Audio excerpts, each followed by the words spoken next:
Sirajuddin as-Sakaki was a 7th century blacksmith and a native of Kharazm. One day, Sirajuddin as-Sakaki created a very tiny but a very beautiful and delicate piece of chest, and he decided to give this gift to the king of the time. So he enters the court and he gives this beautiful piece of chest to the king of his time. The king and all of the ministers at the court were awed at the magnificent work that Sakaki had demonstrated. And now, whilst Sakaki stood there at the court waiting for his gift, he couldn't help but notice that a man entered the court. As soon as that man enters the court, the whole court sits before that individual with veneration, with respect and admiration. Sakaki asks the court ministers and asks those present at the court as to who this individual is. He was told that this individual is one of the scholars of the time.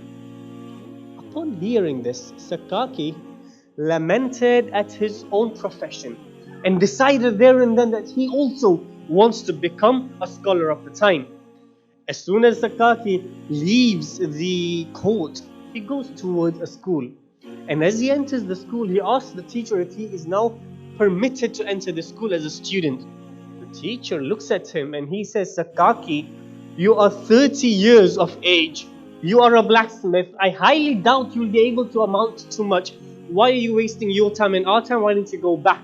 However, Sakaki persisted, he persevered, and he insisted that he be permitted into the school. After a great deal of persistency, the teacher finally allowed him to become a student.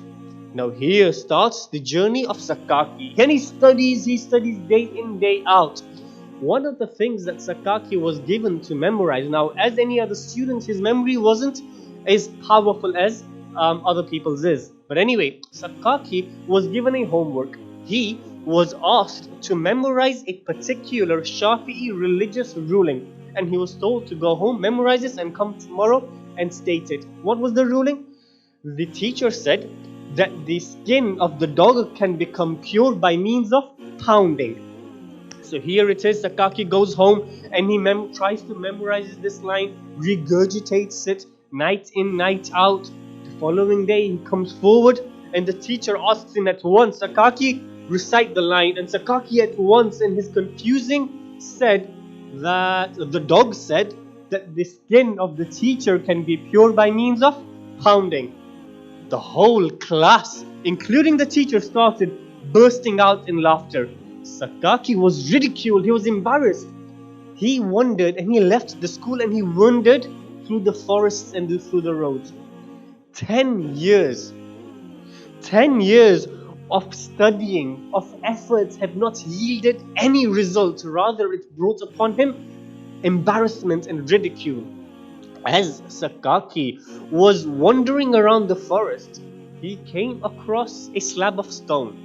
And he noticed that slab of stone, there was a drop of rain from the waterfall, a drop of rain dropping the slab of stone, and he couldn't help but notice that the slab of stone had a hole carved out.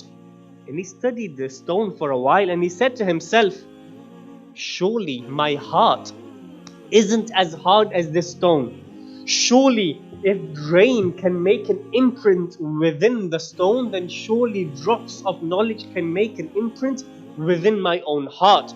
And so Sakaki returns back home and returns back to the school and college with greater zeal, with greater passion, and perseveres through studying. So much so, it is recorded that Sakaki becomes one of the greatest scholars of the era, and he authors a book by the name of Miftah al-Ulum, which discusses the 12 sciences of Arabic literature and Arabic grammar. There were many things that could have failed Sakaki, that could have stopped Sakaki in his way of becoming a great scholar, in attaining the success that he wanted.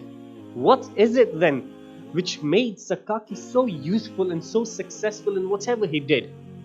There could have been things that, for example, his age could have been a barrier, a hurdle for him. It could have been, for example, his memory, or so many other hurdles and challenges that life threw at him. But yet, what stands out from the story of Sakaki, what stands out as the beacon and the lesson that we can learn from Sakaki's story is his perseverance. He persevered through the thick and the thin, and he saw through till the end until he became successful in what he defined as being successful.